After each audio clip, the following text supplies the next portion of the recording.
Hello, everyone. We're glad to be here for another exciting webinar during Winter College. We're here today with Class of 2016 alum, Allen Omeiza. Is here live from London, England today. So we have an international guest today. She's going to be presenting on an important topic of thriving while neurodivergent. She recently published her second book, Autistic and Black. And Taylor, could you kind of talk a little bit about your Miami background and becoming a Fulbright scholar and a little bit about your two books? Sure. Yeah, sure. I'm happy to yeah, it's a brief intro. I graduated in Miami from Miami University in 2016. Since then I worked in a few places in academia. Most notably I worked in Harvard and Duke before going on to conducting research as a Fulbright scholar in Nigeria, actually at the World Health Organization in Nigeria. And then I went on to get a master's degree at University of Oxford. And I got married here. And I haven't gone back. Obviously, everyone knows the pandemic also happened too. So it was easier to stay here. Yeah, and she's a past honoree of the 18 and Last 9 Award that goes out to our outstanding young alumni from the last 9 years. So congrats again on that award. And we're glad to have Kayla here to talk about such an important topic. So we want to go ahead and get the presentation started. Sure. Sounds good. All right. So hi everyone. Thanks so much again for coming and for taking the time out of your break to come and to come listen to my presentation. I'm really happy to share my passion with you all this evening, or for you all this afternoon. So as Seth said earlier, my name is Allen Omeiza, and I'm a proud 2016 graduate of Miami University. So of course, when you do the math, that means that I first walked onto Miami's campus in 2012, which was over 10 years ago. So since then, I visited 10 countries. I lived in 3 of my own. As I said, I lived in Nigeria and here in the UK. I worked in really amazing environments and academic settings. And most importantly, now that I'm 30 years old now, I am 1,000 times happier than I was when I was 20, when I was 18, etc. When I was in college, I never thought I could be happy and so engaged with what I do. And I don't think that many people I knew when I was younger thought I could as well. Um, that I could do what I do so well. I had what was definitely back then. I had what was definitely undiagnosed depression, anxiety, and what was just very recently to be discovered as autism. So, as Seth and I discussed, I worked in several research settings. Um, um, Research settings in at Duke and Harvard and Oxford, and I haven't quite grown out of that academic mindset. So bear with me as I throw in a couple of graphs to showcase the prevalence of mental health and neurodiversity for today's college students before I begin talking about the Hedonic Flywheel. Okay, so as you can see here, depression and anxiety are 2 conditions that have become increasingly abundant in teenagers and young adults. The rates completely skyrocketed for teens and young adults since 2012, right when I enrolled in college, and have only gained more ground. So, for example, the rate has doubled in 2021 from what it was in 2013, with the cases of anxiety symptoms meeting a bit over 1/3 in my first year in Miami in 2012. Anxiety symptoms are now reported in over 2/3 of college students in 2021, which isn't pictured on this graph. So another way for me to show my age is here in this chart. So this chart is about the prevalence of ADHD and autism spectrum disorder. So these neurodivergent conditions have also been more frequently discussed, and the awareness of conditions like autism and ADHD are significantly more likely to be diagnosed before or during one's college years because of this increasing awareness. And it's at a rate of almost a 50% increase at a diagnosis since I enrolled in college. So these mental health conditions are rising for a number of reasons. including general awareness of the conditions, as I said, but also the increasing use of social media during teen years for the mental health conditions, as well as the increase pressure of getting into a top schools and the best jobs. So, for example, today's students are significantly more smarter and more talented going into college. The bar is significantly higher than I was and my fellow students in my time, and the same could be said for students of this time compared to students of my time compared to students 10 years before me. So there's a lot to unpack here, such as what does this mean for those that have one of these conditions, or two, or three? And what if we also call ourselves disabled on top of that? And what if we are the only person with these conditions that look like us, have the same culture as us, and have, or maybe speak the same native language as us? So, I mean, that sounds a bit isolating, right? Because it can be for many reasons. As myself as a Black autistic woman, I who didn't consider that autism could apply to me, I labeled myself as many things, and other people helped as well. I was labeled as antisocial, I was bougie, I was weird, awkward, obsessed, etc., etc.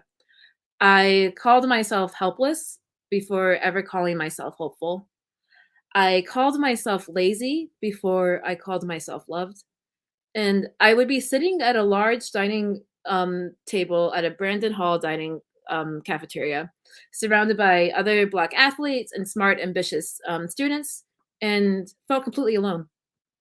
And I'm not sure, and I am completely sure that I'm not the only one on this call that's ever felt isolated or alone at one point. And I'm pretty sure many others with intersectional disabilities can relate at this present moment. So I want to personally share ways that I was able to position myself to loving myself and my little life around me, and share ways of how we could all uplift others outside of our comfort zone to find the best in themselves as well. To do this, we need the classic empathy skill set, which of course really is just learning and understanding each other, our unique experiences, and how we can work with our uniqueness. So before we begin all that, I'll back up just very quickly for those who might need one or two more questions to unpack. And that is, what is all this autism, mental illness, 2012? so so hang in there. Don't worry. I'll explain, but work with me, okay? And please don't take my word for everything I'm going to say here. I'm not the end all be all on this topic, and no one is. Keep reading, keep listening, and keep learning more from others, even if they're on a virtual screen 2,000 miles away like me. So let's do this. And first, let me charge my laptop. Let's see. There we go. All right. Thanks everyone for your patience.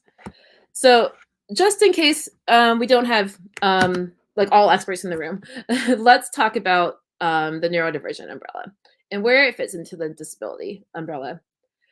So I know, so these conditions encompass a lot of conditions such as autism, ADHD, and mental health conditions like OCD and bipolar disorder, as you see here. I've had autism spectrum disorder for my entire life. For example, and I wasn't diagnosed until just a few years ago when I was 24. I also have had undiagnosed conditions like depression and anxiety as well that have considerably impacted my day-to-day life. They flared up significantly depending on my external or internal circumstance, and same with executive functioning difficulties that occur significantly, such as with conditions like ADHD and autism too. For example, during my master's degree, my anxiety and executive functioning difficulties flared up so much that I didn't send my bank details for a payment that I earned for 1 year. So 12 whole months, I didn't send a bank detail so I can get paid for a job that I did 12 months ago. So as an autistic individual, I've also engaged in stimming behaviors my whole life. And stims are physical reflexes that primarily autistic people do to self-soothe when feeling overwhelmed. So my favorite one is this. I'm not sure if you all can see. So I'll show it again now that it's zoomed in. I'm just rubbing my my index finger and my thumb together. I also flap my hands a lot and rock back and forth, and even the world's stiffest chairs. And that's a feat that many onlookers have found both impressive and distracting. When I do my stems, sometimes you might see that sometimes my skin sometimes starts to peel off basically as I do it so much, especially when I'm stressed or even just when I'm concentrating.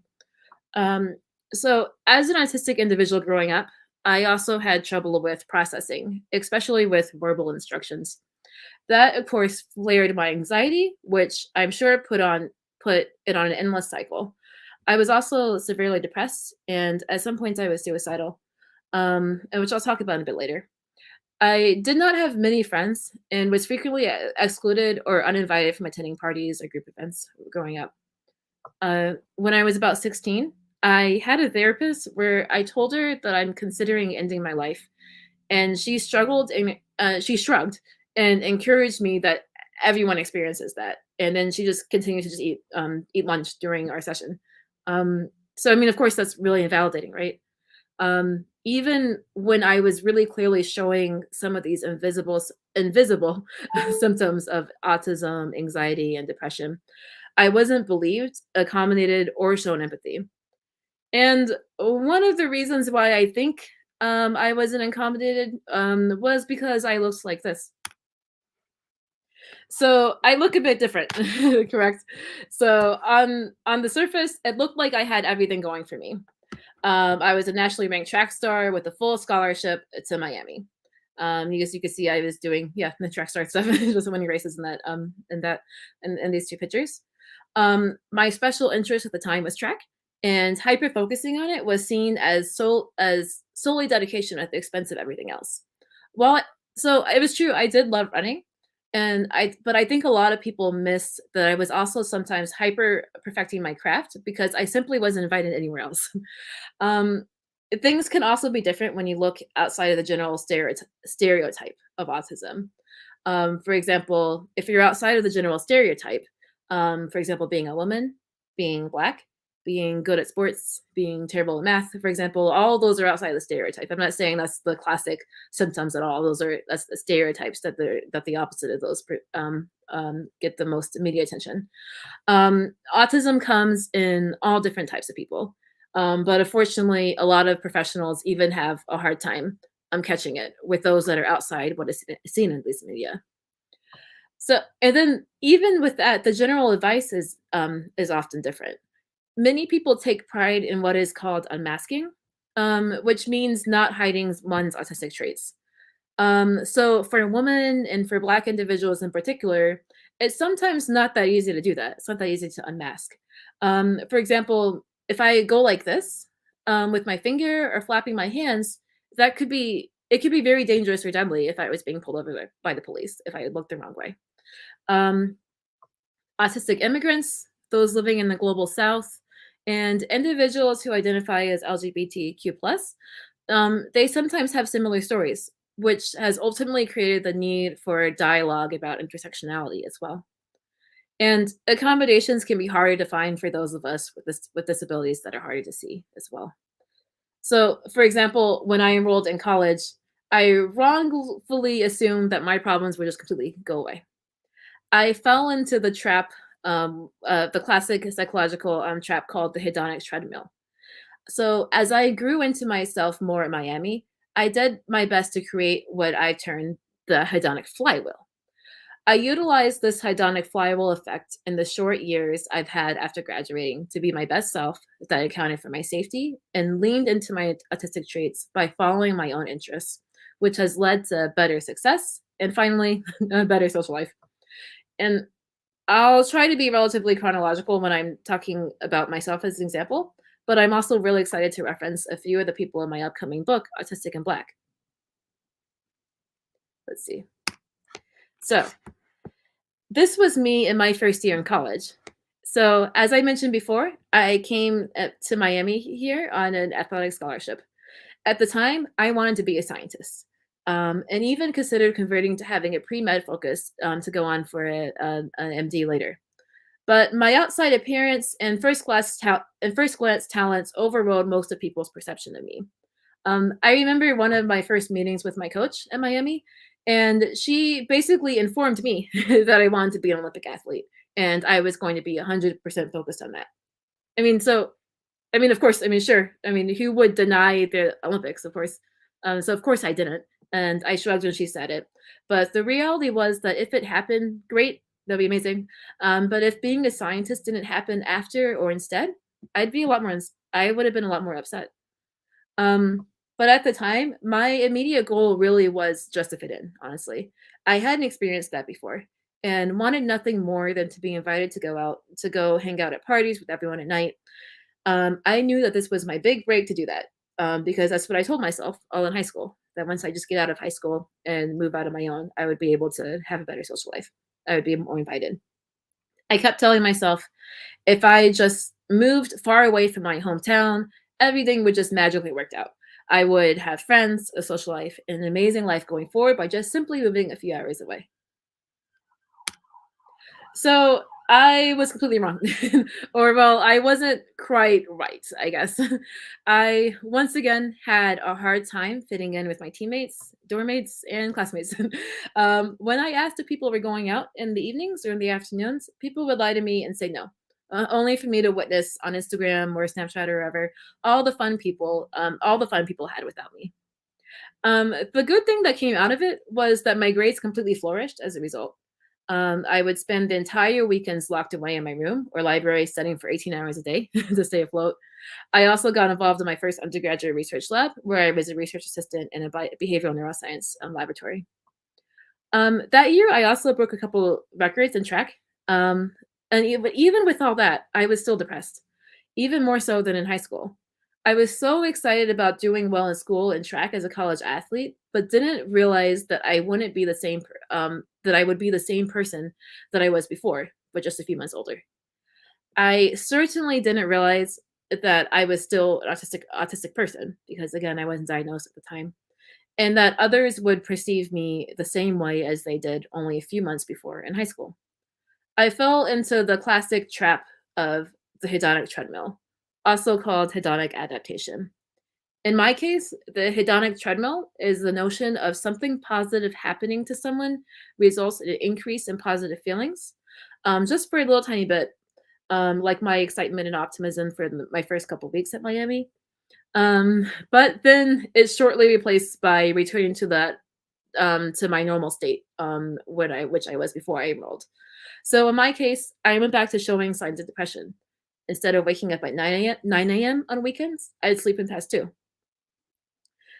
So back then, that was the hedonic treadmill trap.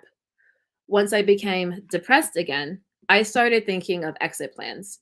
If only I could move to that dorm, win this track title, date this person, then, and finally then, I'll be happy and content. So I hope we all see what's happening here, right? And why it's called the hedonic treadmill. Because you see, I was chasing after the next big thing, thinking that it would make you happy and at peace. But it doesn't, or at least not for as long as anyone thinks it could. It took until a few semesters when I tried something different to get the first glimpse of coping skills for myself for living in a world where I didn't always feel at peace. I the next semester, I later randomly enrolled in a theater course in college. As a psychology major, I was taking it as a liberal arts foundation course. I was nervous to take it at first, because I heard that we would be breaking into small groups where we would each perform in front of our entire lecture theater, if we were selected. But we all had to perform in front of our breakout group.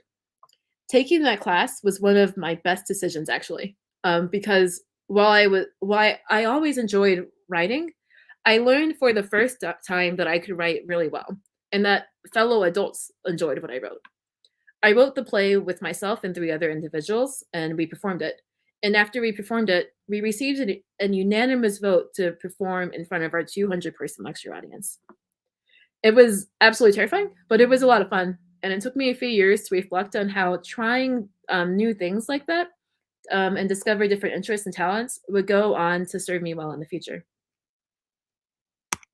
So everyone, this is exactly what I call the hedonic flywheel effect. It's a term I completely made up, full disclosure, but I use it to describe two things. These two things: how being happy in your ambition and surrounding yourself with happy, ambitious people can spiral into unanticipated success and even greater joy. Also, how putting yourself out there occasionally is such a crucial investment in that it allows yourself to further discover yourself and new interests and talents. Once you cultivate these interests further, you find that more opportunities start to pop up, as well as even more like-minded friends. It keeps spinning into what is considered a flywheel. So the general flywheel effect, so we're backing up here from the hedonic flywheel effect to the flywheel effect, is a long known term, the flywheel effect. But I first heard about it through one of my former startups investors and Facebook's first female engineer. Her name is Ruchi Sangiv. She leads a relatively new incubator headquartered in San Francisco. And as a leader in one of her companies, Ruchi spoke to us about the flywheel and how it related to business. So, for example, a lot of us know that the huge successful company Credit Karma was founded by a Miami alum called Nicole Mustard. So if we dive in further into Credit Karma, for example, to discuss further about the flywheel. So when Nicole just started out, possibly, if she were, for example, to first post a blog post about ways we can raise our credit, people like me would like the post and even reshare it. If she replied to a comment or repost I made, I would be more inclined to sign up for their newsletter and onboard on their platform. Once I onboarded and benefited from the platform, I would of course talk about it more, and that would increase demand until she would be able to hire others to increase production, to make even more blog posts, and more talks and more conversations, and create a better customer experience, which it all in turn would keep like leading to a perfect exponential cycle of success. So you see on this graph, it's Jeff Bezos actually wrote notes on the flywheel effect happening with Amazon too. So it just keeps spiraling until it goes by itself. You're able to increase your bandwidth to hire more people to create a better experience, and then that in turn gets you more customers, and it keeps increasing that way. So large corporations like Amazon, Uber, Credit Karma have business models that emulate the flywheel effect. I worked in a startup that did it too. But for me, I found that something similar worked well in my own personal life. So in my sophomore year of college, my depression was so severe that I was hospitalized for a couple of weeks, actually. And I heard so many things, both externally and internally, that college was supposed to be the best years of one's life. And I really felt like my life was ruined because I just couldn't make that the case. Um, if I was having a hard time enjoying myself in college, then how was I supposed to do so at 25 and at 30? Forget it. As far as I was concerned, I'd basically be winding down at 30, and it would be all too late. Of course, now I have a few more years on me. I understand that reasoning was very flawed. But in grade school and in college, it overwhelmed me so much that I began to really despise myself in the doomed life that I thought I had ahead of me. As far as I was concerned, I was not going to be able to figure out how to get myself together in time. Later, after I was hospitalized for depression, I was medically released from track, where I was able to maintain my scholarship without being a part of the stress of running, or in my case, the stress of failed relationships. I had no other choice but to find a way to figure out how to pivot from being known as a track star, who people thought I wanted nothing more than to be an Olympian. What I didn't know at the time was that it was perfect. It was my first time where I had all of the time to figure out exactly who I want to be in terms of my values, character, and career. I I hope all autistic and neurodivergent individuals and their families who love us and make great use of can make great use of the time they have to discover themselves while we're still young. Remember that grade school, college, the first job, the first move, even the second, third move, or any early milestones don't have to be the best moment in your life. In fact, it's actually completely ideal that they're not. they're for building and taking the time to learn about yourself and what really matters to you. For example, what keeps you up at night? What gets you up in the morning? The answers to those questions will change throughout one's life.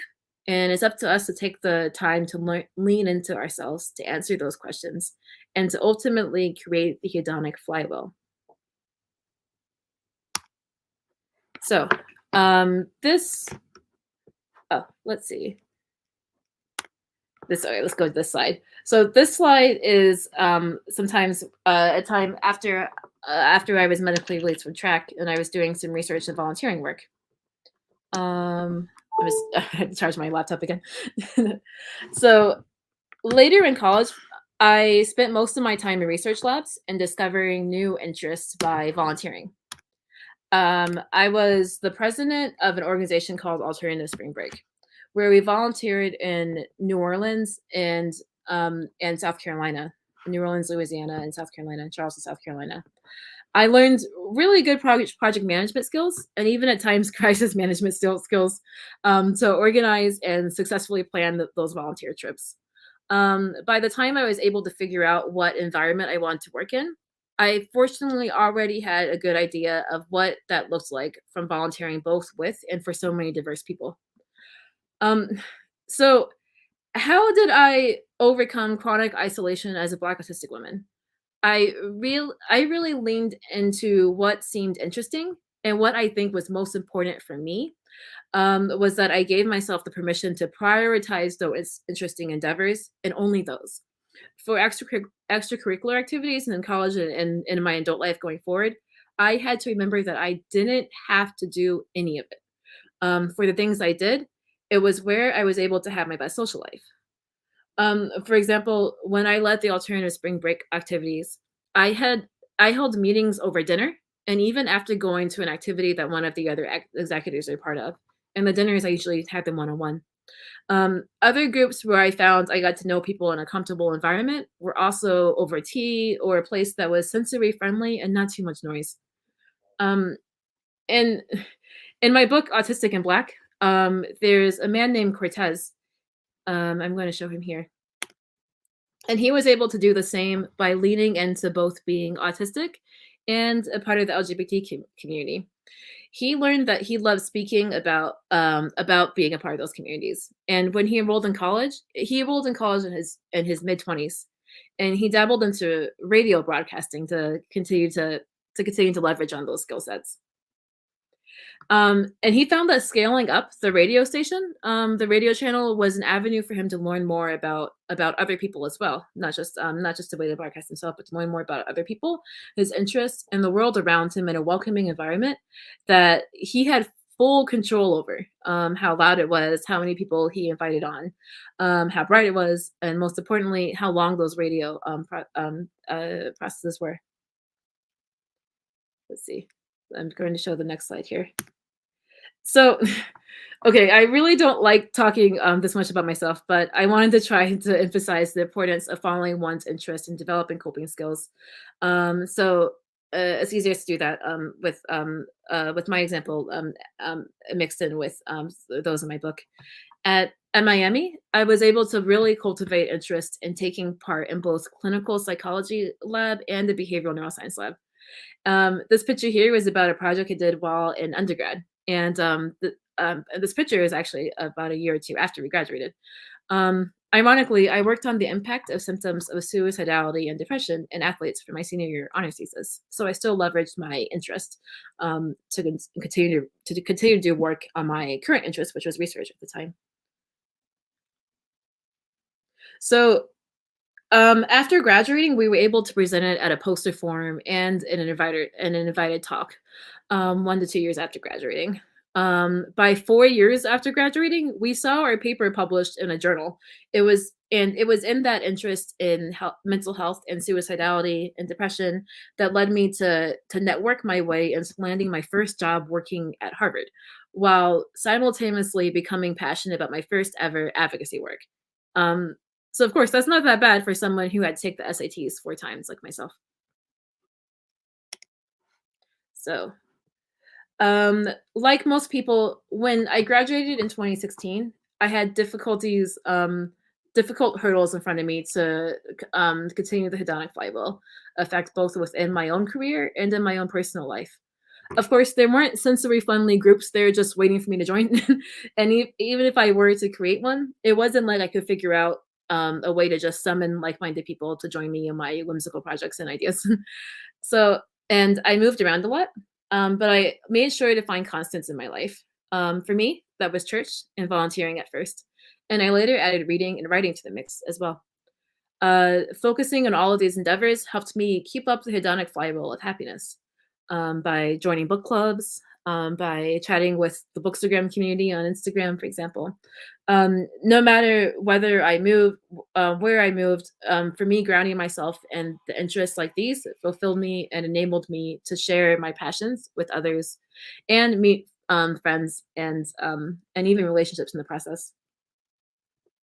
One example is I was able to reconnect with Miami, actually, and I worked specifically a woman named Stephanie Dawson, and who was the former disability lead at here at Miami, and we were able to talk and work on projects, and I was able to come back to Miami to give a keynote address at Disability Services, which connected me to like-minded students and like-minded staff, some that I'd met before, and some that I met the first time, and with those connections and with getting to know Stephanie more as a colleague, it's been an amazing journey to just continue to leverage my new passions and interests, and with my favorite college campus at Miami University. So it's been a really good experience and a great example for that too.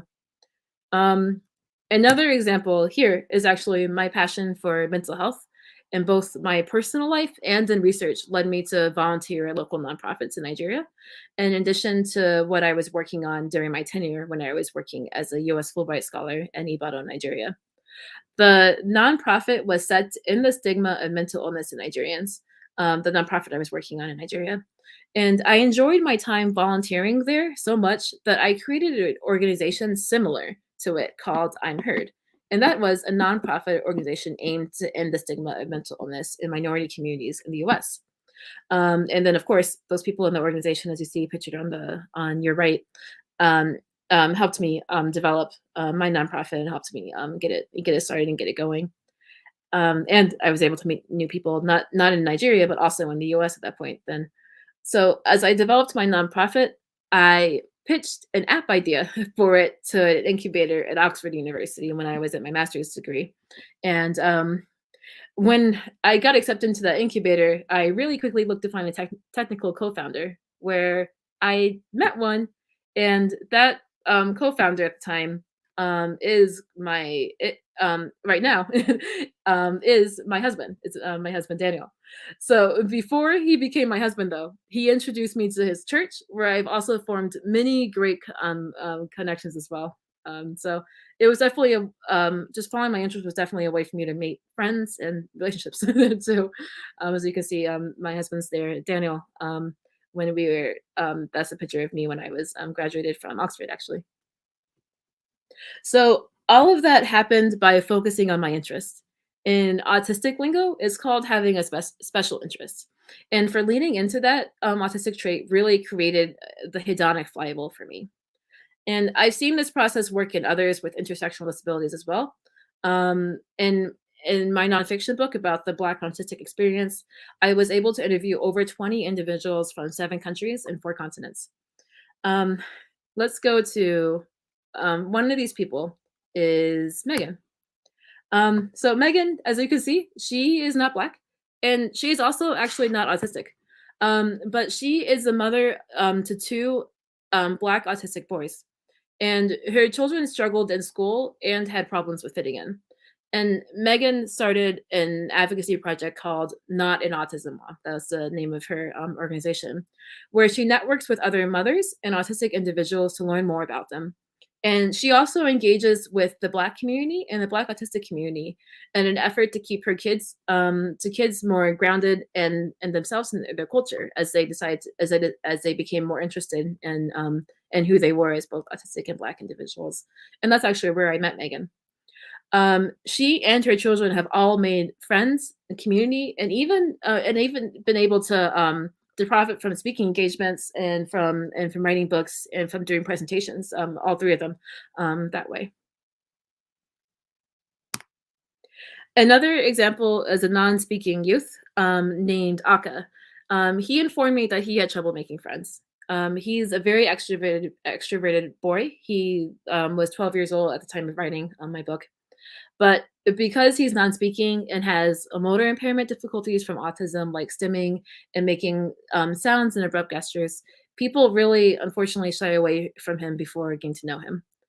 Aka also lives and is from South Africa, and as a black individual in post-apartheid South Africa, he felt that he was also ostracized from a group with a deep history of oppression. Um, Aka's special interest was in learning more about his culture. So he started to write about both, about being autistic and about being South African and having his having the being a part of the Zulu tribe. And he's decided to publicly broadcast it too. He uses a letterboard to communicate. His advocacy work attracted many people's attention thanks to the letterboard he's been able to use to communicate, and some of who were children in similar positions as him, and were had the same culture as him, where he was able to connect that way. People who hasn't before, and he was able to even befriend some of those other children and even be homeschooled together with them. So cultivating his interest in blogging and advocacy work really helped him to be able to get better at accommodations by raising awareness to decision makers, and also helped him to find friends. As he grows up, I really pray that he'll continue to follow his interest to learn more about himself and meet others along the same journey as him.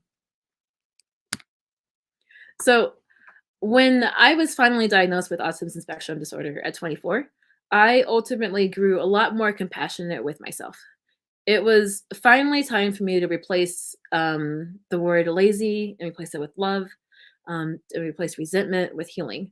I created a flywheel of self compassion by disconnecting myself from people who made me feel terrible in the past and learning ways to avoid them in the future. And I made an effort to engage in my coping mechanisms better, which included reading, writing, and going on long walks outside and going to church as well. I also took a really bold step to pivot away from academia for my career, but I was determined to spread awareness, encourage acceptance about mental health conditions and disabilities to anyone that would listen. I developed my nonprofit, I'm Heard a bit further, and most notably, I did that by writing my first novel, Afrotistic, and my nonfiction book, Autistic and Black, as well. So by allowing the flywheel of self-compassion to do its thing, my self-love also eventually led me to a group of friends who had similar ambitions and goals. Together, we created a fintech startup. So again, it's not exactly in the specific niche, where we were able to raise a lot of money at pre-seed, and that incubator and the incubator I was accepted to introduced me to Ruchi Sangev, who is one of our lead investors, and that introduced me to the flywheel effect. That introduced me to that term for the first time. My co-founders were really passionate about making the world a better place as well, and they bought several copies of my book to donate in the countries we operated in, as well as donate to nonprofits that we were operating in as well. And to this day, I've continued to follow my own path. Only a few years ago, people saw me as only a future Olympian, and I turned out 100 times happier than if I were to have been one. Um, and I hope those listening will follow their passions as well. All of those neurodivergent folks like me, to keep moving and investing in oneself, and to most importantly, take up endeavors that align with your values. Um, so yeah, that's been a lot of talking, and I'm excited to take questions soon. But I really hope that I will not be the only person you see the hedonic flywheel effect during the series, and you see the hedonic flywheel effect working in the lives of other students, and as we graduate, other individuals in one's life. I hope we all take it upon ourselves to read more about others, and when we can, to listen and speak with others. As I said before, I am nowhere near the final say on the intersectionality discussion or about the wellness discussion in neurodivergence. Non-speaking youth in the global South, transgender immigrant with disabilities are only two examples that have their own unique stories to share. And I understand that we're all on our own phases on our life's journey, and I encourage all of us to learn from each other's and to gather additional advice of how to increase our well-being. If you consider yourself disabled and have some advice of conquering and thriving, I encourage you to reach out to others. It's so overdone that we continue to be alone in a crowded cafeteria or crowded dining room. So before, so this is my fiction novel, Autistic, actually. I'm sorry, I can't really explain exactly why I put that slide there. I think I did an accident. But before signing off, I just wanted to make one last disclaimer. And that is to emphasize that the hedonic flywheel effect is not just about being successful, a successful business person or a successful career ladder climber. For me, and hopefully for all of you as well, it was about finding joy and peace in one's life. It's discovering and utilizing self-care techniques and cultivating like-minded friendships along the way. Because it is a flywheel after all, remember? And my general ambition and passion has led into and spiraled into greater success. But I'm not expecting it to be a linear line for the rest of my life, and neither should any of you. The startup, for example, that I just mentioned, it didn't work out how I expected. And only a year or so ago, I had to dig deep into myself and my interests to decide what I valued most in my career. So I decided to take a stab at focusing on writing full time. And the hedonic flywheel effect has kept me grounded and internally happy about my own peace of mind, rather than relying on external circumstances and fleeting accomplishments like the hedonic treadmill. Of course, I expect life to be full of ups and downs as I continue to invest in my best self.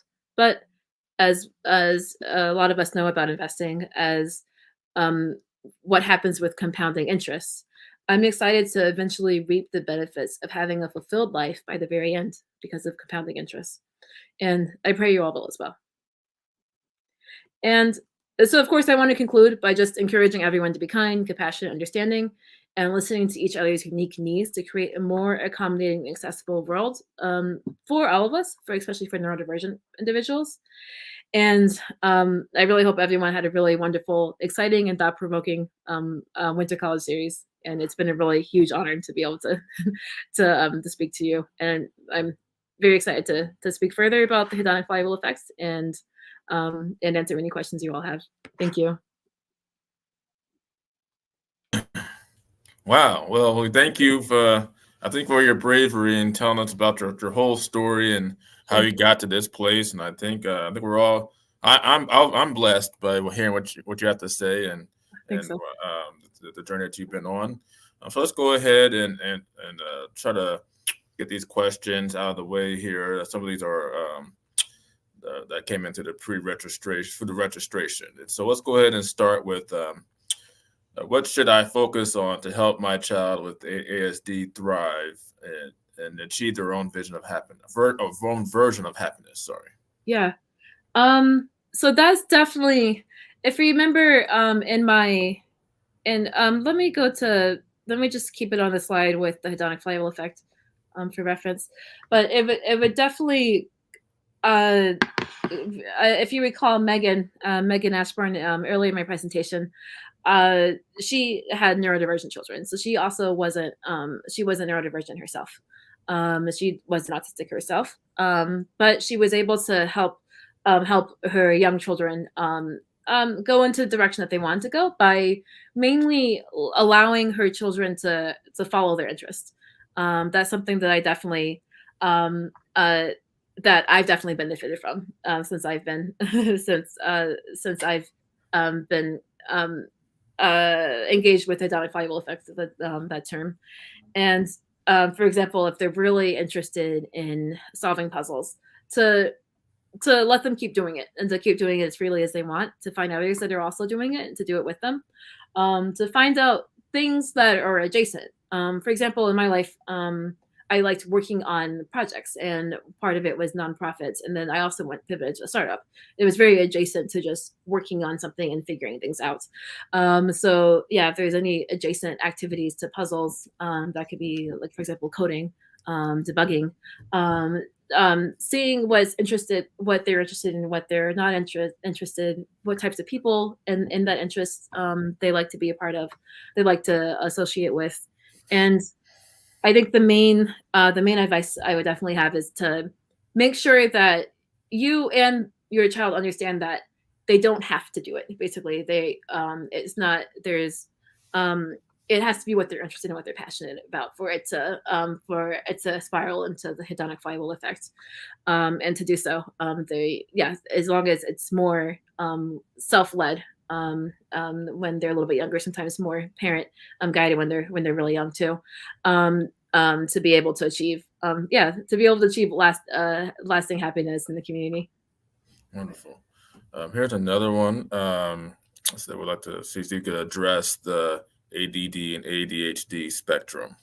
Sure. Yeah, so I'm not like a complete expert on ADHD at all. But I guess at first, let me go ahead and point you to two resources about ADHD. One is Unmasked, UNMASKED, is a book that just came out recently, and another book, Untypical, just came out recently too. Those two books dive into ADHD extremely well, and they're by people who are diagnosed with ADHD, and they have a lot of advice for those that are younger, and those that are around their age too, in their 30s and 40s. But yeah, ADHD and ADHD, ADD, they're in the neurodivergent umbrella. That is just a concept that's different from the neurotypical side, which is like in terms of processing, social relationships, and general executive functioning difficulties. I think I mentioned a lot of executive function difficulties, like, for example, having a hard time keeping up with tasks, keeping up with even care tasks such as cleaning one's room, taking a shower, remembering to eat. They overlap with autism as well. So a lot of executive functioning difficulties overlap with autism, and sometimes other mental health challenges as well. But for a lot better rundown of ADHD and ADD, I would definitely look at outside sources, especially my colleagues, Ellie and Pete, who wrote those other books, and all of their talks, which a few of them are public for the are free for the public. Yes, wonderful. This is that's an important topic for our college students, but Yeah. imposter syndrome piece here. So feeling like you don't belong in certain spaces because you think and process differently. Do you want to kind of speak to imposter syndrome, at least from your own experiences or advice? Yeah. It was to be honest, it was really difficult. I wasn't diagnosed with autism when I was in college. But it was really difficult knowing about myself, that I didn't really like being in like loud, crowded spaces, and like bright spaces. Just knowing that about myself, it was hard for me to even go into those environments. I think, especially when it comes to tasks. Actually, yeah, when it comes to tasks where we don't have to do it, I think it's just important to remember you don't have to that's not the only way to socialize. Basically, I think that's what I'm trying to say. It's not the only way to socialize. It's not the only way to do well in school. So it's really important to seek help when you need it, to seek accommodations, and to adapt in social activities, especially if you're better at, instead of maybe being in a 20-person dining room at some of the cafeteria halls, to just meet at one of those those really small tables and just meet with one person at a time. Basically, just have lunch with one person, get to know that one person really well. You don't have to like have the whole bar scene with everybody else, like a lot of people like to do, to adapt to make it and make it beneficial for you, comfortable for you. And you might be surprised that the other person that you're inviting would appreciate it as well. All right, so we have questions coming in here. So let's go with this first one here. So they have a family member who they're close to, that's an adult, who's showing signs of being on the spectrum. Autism is something in their family that is not spoken about. Sure. You and so many others are an example of showing that it's something to embrace, and 100% does not stop you from accomplishing goals and interests in life. Do you have any advice on how to have a conversation with that family member who may not realize that they may be on the spectrum? How do you go about that? Sure. It's been a topic that I personally I've had to navigate with some extended family members and some friends that seem that they might benefit from having additional accommodations if they knew that they were diagnosed as autistic. I think it's important to approach it not in that there's a difference between like the medical model of disability and the social model of disability. And while the medical model is useful for certain especially the medical field and other activities, I think it's really important that we don't speak of it only as deficit based, of like, oh, you need help in this and this and this. This is how you're different because this and this. But especially when we're talking to somebody, talking about ourselves through our autistic, or presenting, or maybe nudging somebody to just to look more into the autistic traits and how it might mirror themselves. It's really important for them to know that for a lot of people, it's just simply a difference in how we communicate, how we think, who we are. So if we're presenting it to that person that way, it's significantly more gentle, and it's better, especially in certain cultures. It's a better, more gentle approach that it'd be less stigmatized that way. And they're very free to look into especially, I definitely recommend the book Untypical, if they're like reading novels, Afrotistic, as well. My novel Afrotistic as well, and Pete's novel Untypical, about Pete's nonfiction book Untypical, about what it's like to be autistic in a more like friendly way that and it's extremely related, and it's relatable for people who are autistic, basically, and it would show how it's not just this completely how we have to lean into getting accommodations for deficits, but we don't. It's approached less as like a deficit medical model disability. Yeah, wonderful. So I think you kind of spoke to this a little bit already, but the question further goes into that is like, as far as resources are concerned. I know you mentioned some of the books that you wrote and another book that you wrote. Was there any other ones that that you may recommend as far as engagement and interacting with capable and functioning adults? I'm sorry, what was the last? Yeah, so it's more on the resources regarding that you found helpful on how to have that interaction and conversation with capable and functioning adults. Sure. I think it's resources for having that interaction specifically. I think the biggest resource would be to look more into the social model of disability, the social model. I think that would be the best resource. But then to find people that are more relatable, to find relatable autistic or other neurodivergent individuals that are speaking out about it. I've been referencing somebody who wrote the book on typical, Pete Warmby. My book, Autistic, it's a novel. Autistic and Black is really efficient because it has a lot of individuals in the book, in one book. You could just read about 10 pages and you already hear one story. You already read one story.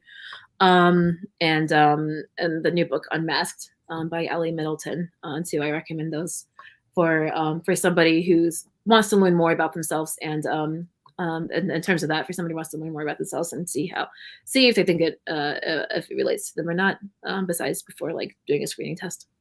Okay, wonderful. Thank you. So an audience member said they were very impressed with your story and your insight. So definitely kudos to you on your growth. But he may have missed it. He may have made a point in your presentation, but she wants to know what led to your diagnosis. I think she said 20, I'm not sure if it was 24 years old or what age it was, but she wants to know what led to that.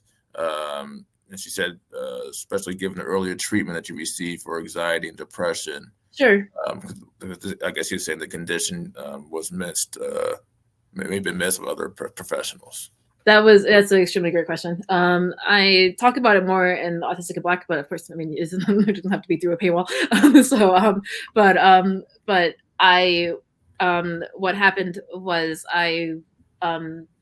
okay, I guess to back up, I had a really bad falling out with friends actually when I was so I was still learning how to find a community of friends after I graduated Miami, and I had a really bad falling out with friends when I was really shortly after I graduated, and which by itself was fine, but I was which it was very traumatizing, but it was okay by itself until I was in therapy for depression and anxiety, and when but then I also got I got accepted to the Fulbright fellowship at that time, and I needed to be medically released to go to the Fulbright. And that's why I have to like back up a little bit. And I needed, since I was seeing a therapist, I needed her to sign off. And so we just had to have a few more sessions, and she's wanted to know what the underlying the problem was. And I remember telling her the underlying problem was because even when I wasn't depressed, I still had the social difficulties maintaining social relationships, for example, and I just like a lot of people, I just sometimes saw people like those advocates on Instagram, on YouTube, and somebody spoke about about being neurodivergent in general, how they have sensory difficulties wearing different types of clothes. So for my example, I saw that that was all I knew at the time, basically, besides what I knew from psychology and while I was studying undergrad. But the most seeing another person that was autistic was and I told that therapist, like, do you know that I don't wear jeans. I don't it's the worst sensory it's like this, I always call it a sensory nightmare for myself. I don't wear jeans. Is that what that sounds like? From what I see here, that sounds like autism spectrum disorder. She's like, oh, possibly. So she referred me to a specialist, and that's how I was diagnosed, actually. So it's all technically because of the Fulbright and because of friendship issues. Well, thank you for sharing that and addressing that. So one here is looked like we have an aspiring author, and so what tips can you give to an up and coming autistic author? Yeah, to write. Basically, I think it sounds extremely obvious, but it's easier said than done. To just write every single day, and to just be extremely persistent. I think as autistic individuals, we are particularly prone to like that kind of shiny object syndrome, where we're like, okay, I'm writing this book, but I kind of actually want to do this project now and only focus on that, and then the next day then maybe we'll write another. It's better to just be consistent every day, every week, instead of like really, really intense bursts a few times a year. Basically, that's my best advice, to get that first draft out the way. Also to engage with other readers, more so than other writers. It's great to engage with other writers, but it's for marketing purposes to engage with other readers. So hopefully, if you're a reader yourself, this should be really easy to do. I did that organically. Actually, before I wrote my novel, I had a Bookstagram account where I just talked about books I like to read, and I connected with other Bookstagrammers. And I realized that was to my advantage when I started writing. Was that I was connected with other readers instead of other writers, because I happened to like to read before before I realized like to write. Wonderful. And looks like you got a fan here. They want to the comment from YouTube. They want to see how they can get a signed book. Oh, thank you. Signed book. Sure. I'm not sure the huge feasibility with that, but I could yeah. I mean, I could probably give it to that person a little bit later. I'll be in the. I'm just thinking about like shipping. Right. I'll be in the US in April. So I'm really happy to send off signed copies. And maybe I can send off a few to Miami, and just for privacy ways, I can send a few signed copies to you all at Miami, and then you can send it off, so we don't have to send me their address. Okay. All right. Well, there you go. So again, just thank you for your courage and bravery in sharing your story. Sure. And blessing us with the growth that you have, and being able to be here and talk about it with us, and the accomplishment of writing 2 books and being a Fulbright scholar, and graduating from the University of Oxford in addition to Miami. And that's all the things you're able to accomplish. I think we're blessed today by what you had to present on the topic and share your advice and experience on this topic. Do you have anything last you want to say to the audience before we leave? No, besides just thank you so much for listening. Yeah, I really appreciate it. Yeah. All right, so thank you, Kayla. For folks that will continue to watch, we have a lot more programming that's coming up on this platform. So we ask you we encourage you to continue to watch and get more exciting information on a variety of different topics that we presented here on this platform. And thank you, everybody, for watching, and love and honor. Yes, thank you. Love and honor.